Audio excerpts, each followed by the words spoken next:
ये छोटे दायरे की बात नहीं है, ये पार्टियों से उठ के ऊपर ये देश की सभी औरतों के सम्मान की लड़ाई है और ये सीमित नहीं किया जा सकता। इसे उसी नजर से देखना होगा। अब देश के लिए सवाल यह है कि क्योंकि दोषी एक बड़ा आदमी है, तो क्या यह सिस्टम उसे सुरक्षा कवच पहना रहा है या मंशा सजा देने की है? किसी भी केस की बुनियाद एफआईआर होती है और एफआईआर एक पब्लिक डॉक्यूमेंट है। अभी तक वो डॉक्यूमेंट पब्लिक नहीं हुए। मेरा सवाल है 10 दिन क्यों लगे एफआईआर दर्ज कराने में? अहम बात यह है कि women of esteem, recognition, champions, अगर उनका यह हाल है, अगर उनको 10-10 दिन सड़कों पे भटकना पड़ रहा है, तो एक आम नागरिक का क्या हाल होगा? यह सारा देश सवाल कर रहा है। यह सिस्टम पे सवाल है। यह मेरी निजी लड़ाई नहीं है। और मैं आपको बता दूं, justice delayed is justice denied. अगर ज्यादा देर ये जस्टिस डिनाई हुआ तो सिद्धू जान की बाजी लड़ाएगा, जान की बाजी। और मैं फड़ नहीं मारता हूं। सबसे पहली बात,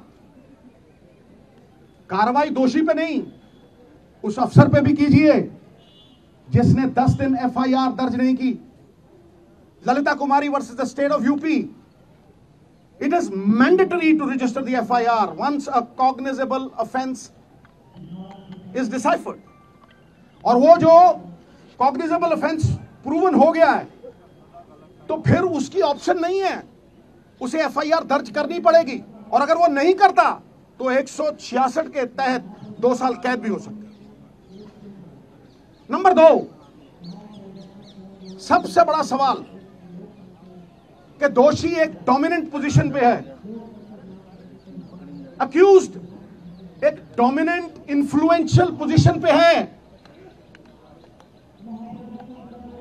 वो किसी का भी करियर बिगाड़ सकता है और किसी को भी धमका सकता है।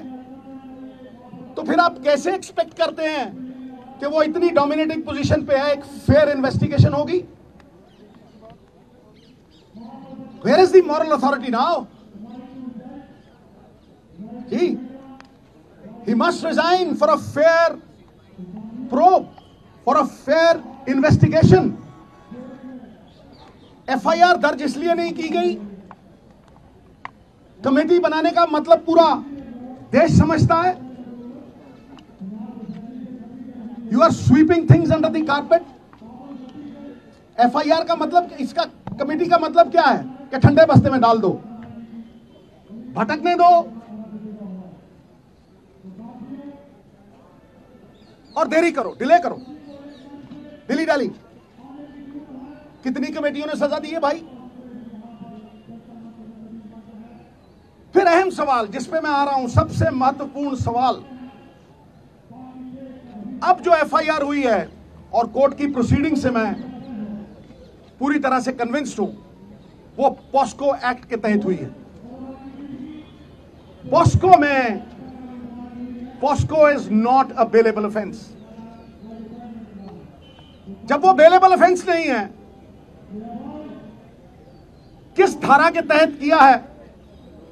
आप माइल्ड एफआईआर तो नहीं कर रहे उसे क्लीन चिट देने के लिए, बैकडोर एग्जिट देने के लिए। बताइए किस धारा के तहत आपने वो किया है?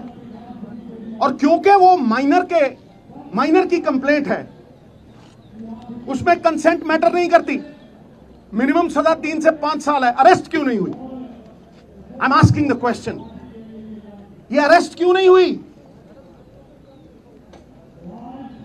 और सबसे बड़ी बात, इस बात को मैं आपको विनती कर रहा हूं, इस बात को मैं चिल्ला चिल्ला के कह रहा हूं कि अगर आप सच तक पहुंचना चाहते हैं, अगर आप तथ्यों तक पहुंचना चाहते हैं, you want to uncover the truth,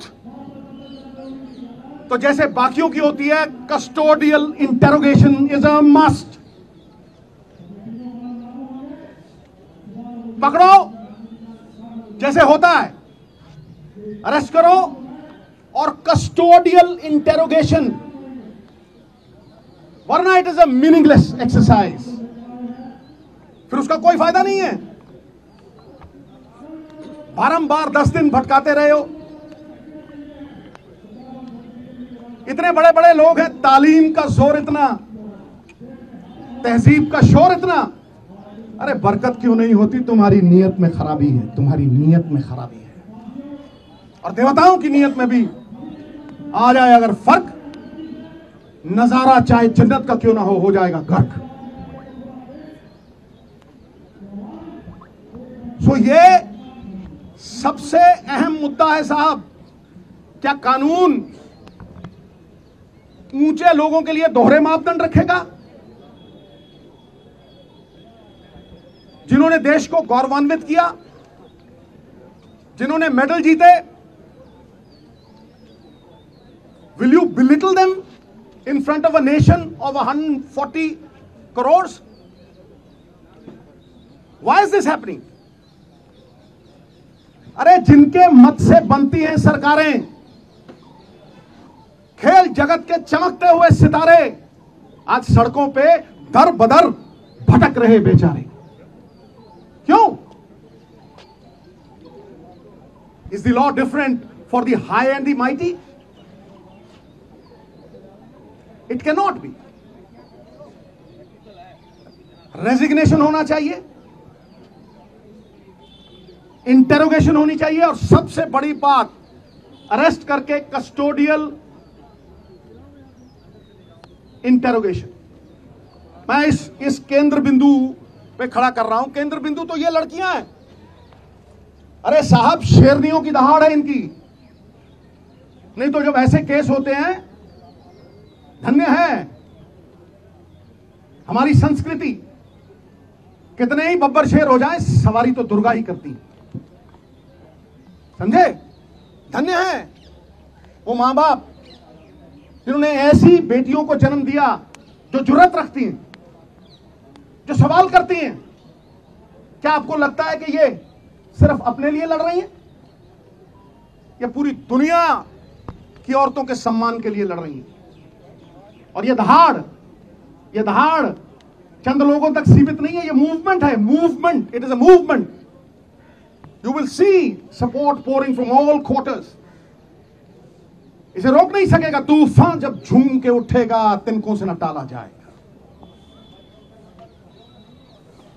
सो मेरी आपसे रिक्वेस्ट है, मैं बात लंबी नहीं खींचना चाहता, बात टेक्निकल करूंगा, बात लीगल करूंगा, और बात वो करूंगा जो देश की आवाज है। ये देश देखना चाहता है कि दोहरे मापदंड क्यों हैं बड़े लोगों के साथ।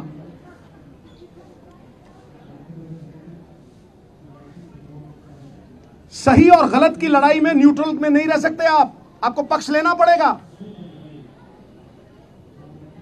आपको पक्ष लेना पड़ेगा। सत्य तक पहुंचने के लिए, आम आदमी में विश्वास जगाने के लिए लखीमपुर खीरी की तरह मत कर देना। मैं कहता हूं किसी पार्टी का हो, कोई भी हो, यह पक्षपात क्यों कि तुम करो तो न्यारी लीला, कोई और करे तो कैरेक्टर ढीला। ताड़ी नहीं भाई, आज ताड़ी नहीं। ये लोगों का दुख, दर्द, तकलीफ है। एक स्पोर्ट्समैन होने के नाते मैं जानता हूं पसीना बहाए बिना यह अचीवमेंट नहीं हो सकती। इनके सेल्फ एस्टीम को ठेस पहुंचाना इज हर्टिंग नेशनल प्राइड। तो मैं आखिर में आपको लिखित प्रेस नोट भी दूंगा, और मैं लिखत देने से पहले चंद लाइनें कहना चाहता हूं कि हो चुकी है पीर पर्वत सी पिघलनी चाहिए, इस हिमालय से कोई गंगा निकलनी चाहिए। सिर्फ हंगामा खड़ा करना मेरा और इनका मकसद नहीं,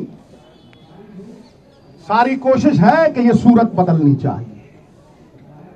फिर मेरे दिल में ना सही तो तेरे दिल में ही सही, हो कहीं भी आग लेकिन आग जलनी चाहिए, सूरत बदलनी चाहिए। बहुत बहुत धन्यवाद, बहुत बहुत शुक्रिया। मुझे इतना ही कहना था, और इतना अगर आपके माध्यम से चला गया तो ये मूवमेंट को और बल मिलेगा। और मैं फिर दोहराता हूं,